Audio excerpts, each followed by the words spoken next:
There's a lion outside. Now, before you freak out, that's actually just the title of our message. That's not really a lion outside. But I really thought, considering the fact that we're so close to a big cat rescue and the occasional cat escape is not unheard of, then maybe I should clear that up first. But you're going to find out where this title comes from, that there is a lion outside. I have to be upfront, though, with you and tell you that in spite of the catchy title, the topic of today's message is not exactly what one might call an appealing topic. Or as pastor and Christian leadership author John Maxwell puts it, it's not exactly a sexy subject, so to speak, that makes people's ears perk up.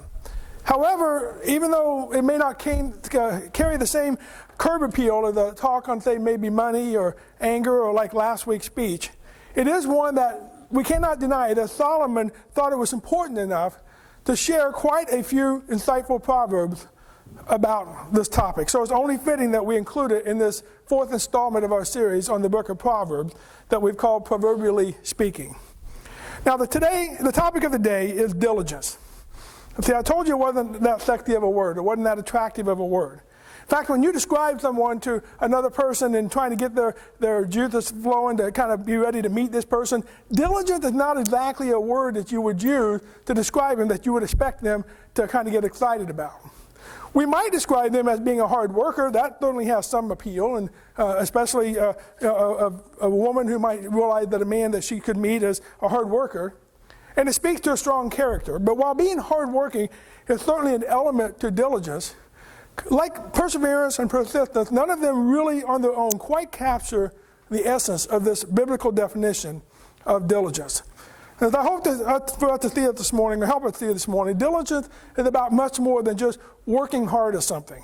More importantly, though, I hope us to learn to appreciate the underrated value because it is an absolutely critical component in the journey of a Christ follower. In fact, Solomon wrote in Proverbs 12:27 that the precious possession of a man is diligence. Now, to lead us into this topic, let me ask you, how many of you immediately can think of a few unfinished projects that you have going, maybe at home or even work, right? How many? Oh, good, I'm not alone. Maybe it's a construction project. Maybe you have something you're working on around the house. Or maybe it's a craft project. Maybe like me in many cases, it's a book you started but you haven't finished. Or maybe you started binge watching a TV show on Netflix and never finished it because you just got halfway through it and lost interest. Or maybe you've had this great idea for a side business or a hobby, and you took the initiative to get it started. You went out and you bought all kinds of stuff for it, but then somewhere along the line you got lazy or bored or just found it too difficult or too time-consuming, and now all the stuff you convinced yourself was a smart investment sits in a closet or boxes somewhere. Anybody else like that? She's not here today, so I'm going to pick on her a little bit. Jennifer is one of these people that does this, okay? I can't tell you how many totes we have laying around the house or in the garage that contain everything from candlelight products to Avon samples to scrapbooking equipment to stamping materials, and now the new one is Cricut stuff, and she's actually still on that one. But a lot of these things have fallen by the wayside. And all this Cricut stuff, yes, I'm helping pay for it, and I'm sure I'm going to pay for mentioning all that later on. But the truth is I can't just pick on her. I've invested into and started a business that I had to walk away from after 6 months. I have a guitar sitting in a closet at home that I insisted I needed to have one Christmas 3 or 4 years ago. I still don't know how to play it. And how many of you can relate to this one? I make what I call monthly donations to a gym that I haven't used in about 6 months. Anybody else like that? Like you used it for the first 2 or 3 days and then, didn't do that. Well, I'm guilty of that. Maybe it's a diet you started that lasted about a week or two or until Thanksgiving or Christmas. Whether it's an unfinished project or something you never started because it seemed like a daunting task or a gym membership you don't actually use, all of these things fall under the umbrella of diligence or a lack thereof. Now, to be fair, some of these things might have turned out to be good things to walk away from. Some books or TV shows are not worth completing. Some business ideas or projects make more sense to walk away from than they do to keep pouring more money into and they're not panning out. And sometimes the sacrificial demands turn out to have too great a cost to keep doing it, whether it's money or time or relationships. However, with each one of those things that we fail to be diligent about, we make it that much easier on ourselves to forsake the value of diligence in other areas of our life that is most critical to our well-being, particularly to our spiritual well-being. God used Solomon as well as a few other biblical authors to express the importance of diligence. Now, as is often the case in the book of Proverbs, though, Solomon frequently approaches the subject by contrasting it with its most common counterpart, and that is laziness, which is the word that none of us really want to be known as. We might joke around about it, but we don't want other people to think of us or call us lazy. In preaching class in college, we were always taught to start with the bad and end with the good. So we're going to start this morning by looking at a few characteristics of a lazy person and then contrast that with a clear picture of what a diligent person looks like. Now, through his Proverbs, either directly or by contrast, Solomon describes lazy people as ignorant, immoral, and imprudent. Maybe not in exactly those words, but definitely in those descriptions. For example, in Proverbs 24, he says, I walked by the field of a lazy person, the vineyard of one with no common sense, ignorance. I saw that it was overgrown with nettles. It was covered with weeds, and its walls were broken down. Then as I looked and as I thought about it, I learned this lesson.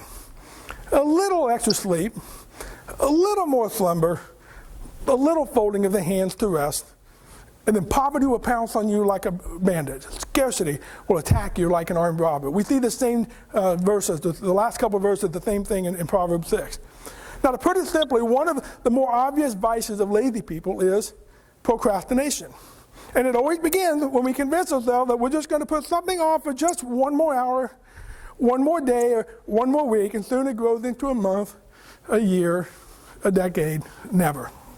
I had to laugh this week because Alyssa, as you know, has been visiting us, and now Abby lives with her. And she said one of the most frustrating things is that Abby has 15 alarms that throughout the day, the morning, that she turns off and then still doesn't get up. You ever done that? How many of you set like 5 or 6 alarms and kind of keep procrastinating it? I will tell you, she gets that from her mom. We procrastinate for all kinds of reasons, though. Sometimes it's because we don't have a clearly defined goal in mind, so the task becomes a bit overwhelming. Maybe by setting short-term reasonable goals and measurable benchmarks along the way, we might be able to overcome that. Oftentimes we procrastinate because we undervalue the reward of completing the task, or maybe the consequence of not completing it.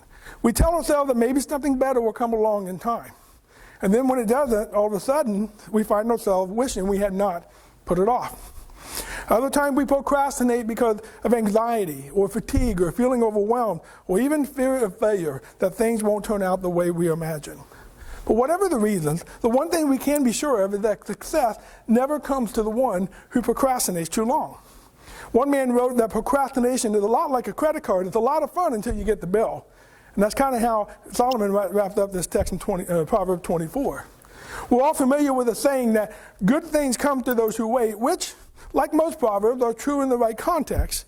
But when referring to those who procrastinate to a fault, Abraham Lincoln once said, things do come to those who wait, but only the things that are left behind those who hustle.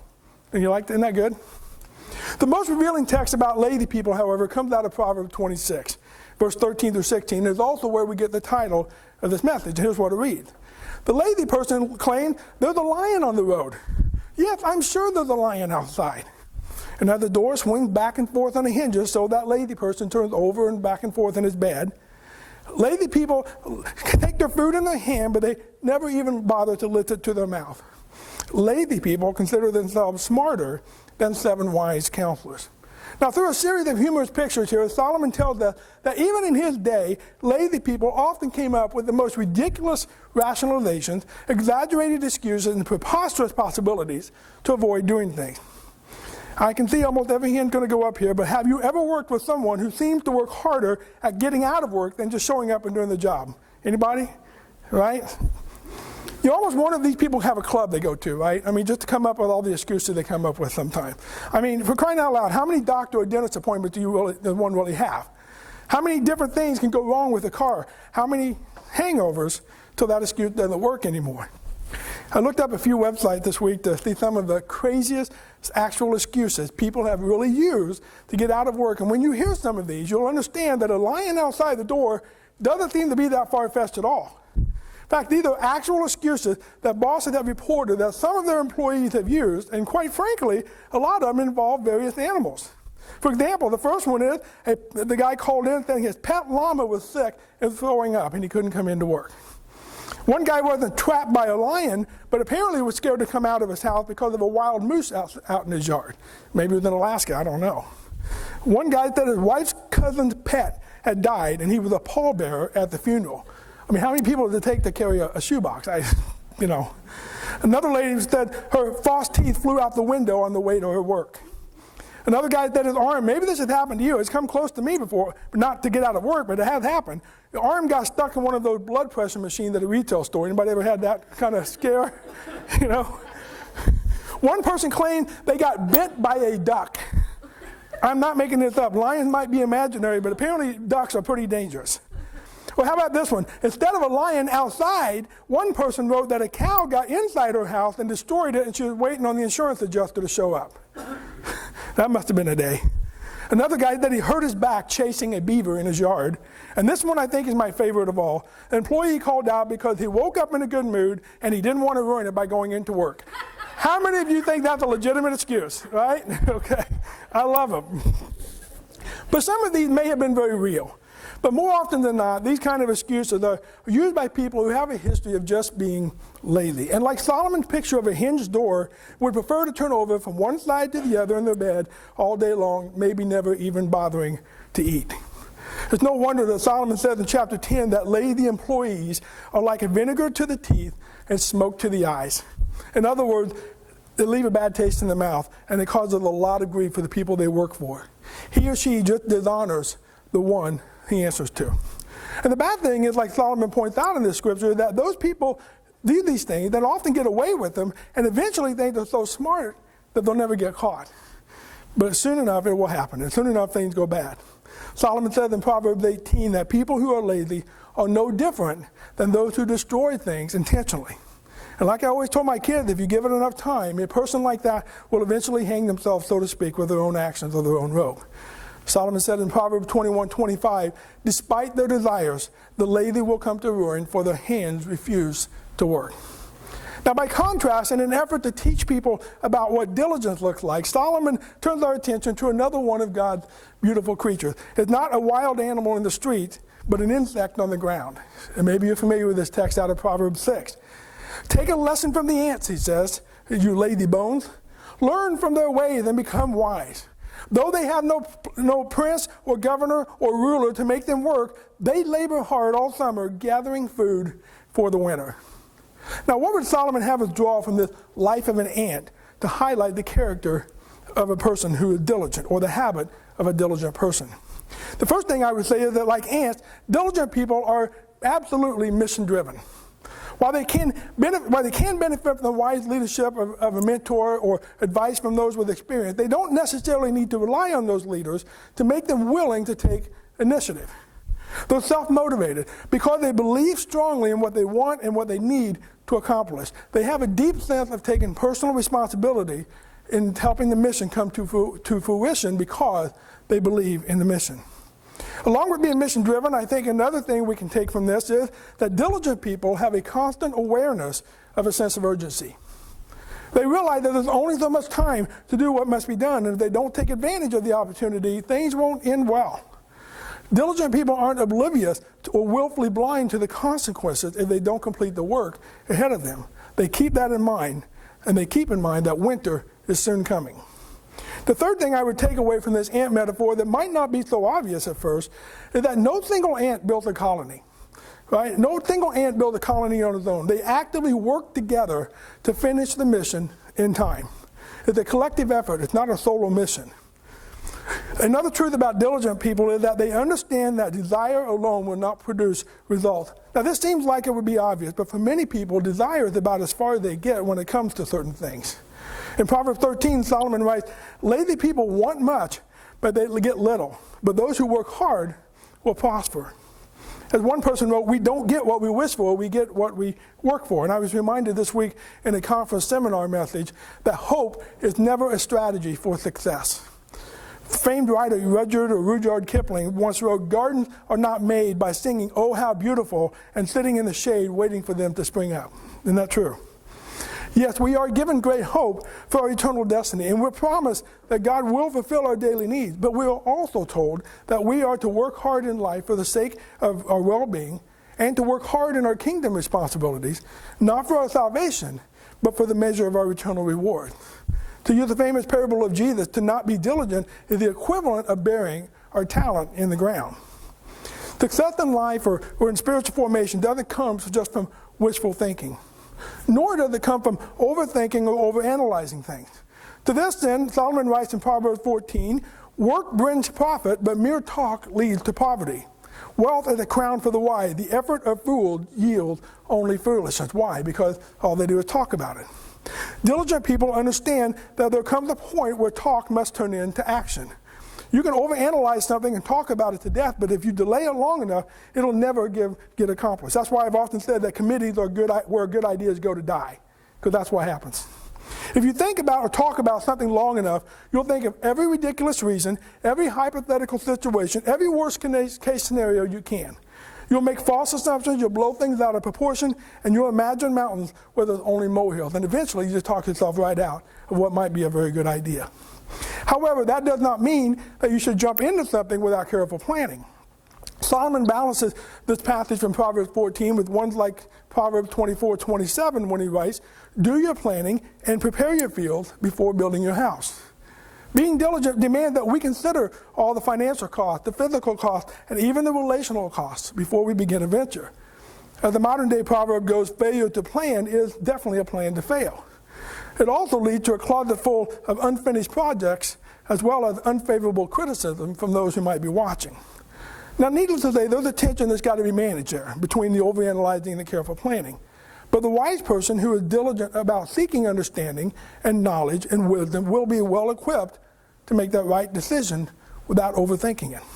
He'll also be wise enough not to take shortcuts. Again, Solomon wrote in Proverbs 21:5, "Good planning and hard work leads to prosperity, but hasty shortcuts lead to poverty." Now, that doesn't mean, of course, that we shouldn't work smarter when innovative techniques or the latest technology helps us to do so.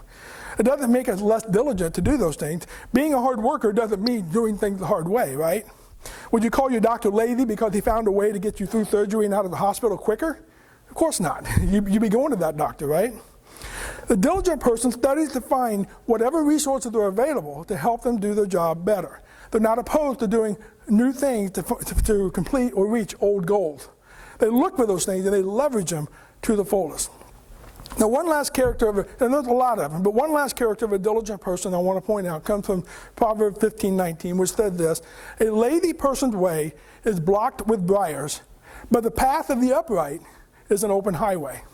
Now, you can take that a lot of different directions, but what I take that to mean is that where lazy people might see nothing but obstacles, diligent people see opportunity.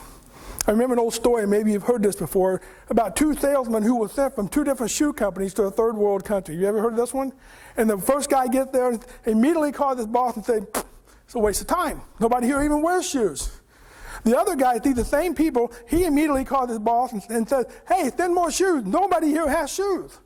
It's all about perspective, right? One looks for excuses, another one looks for opportunities. The diligent person will never let expected or unexpected obstacles stand in the way of accomplishing the mission.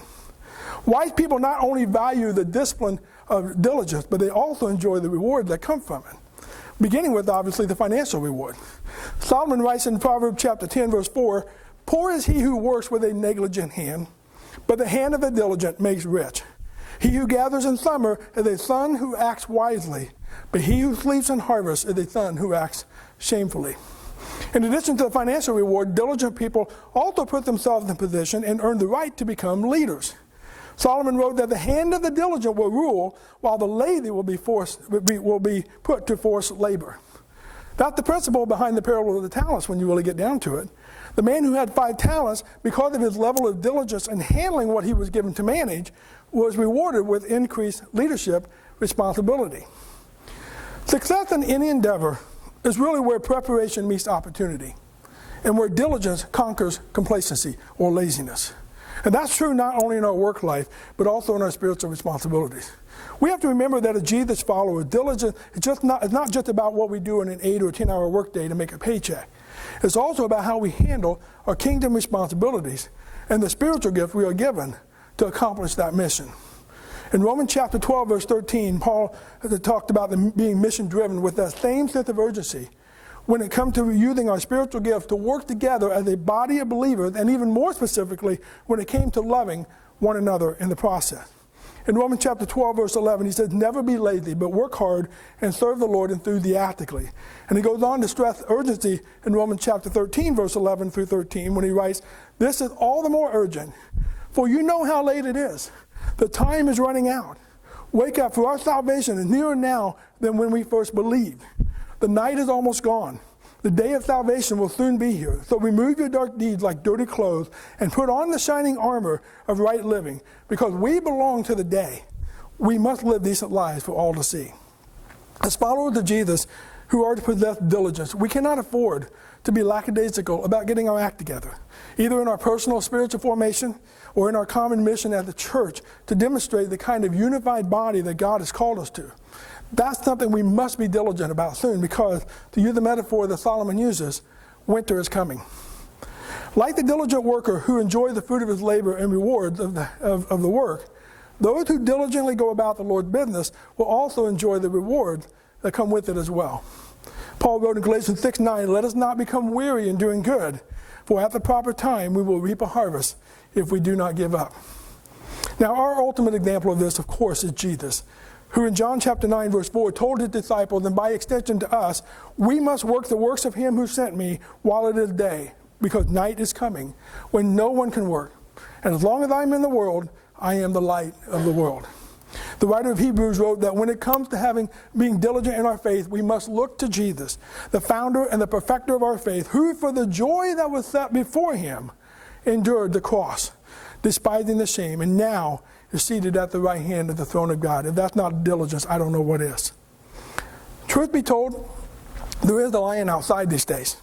His name is COVID-19, and for some, it is a legitimate concern that can be life-threatening, and wisdom demands that they exercise the appropriate caution.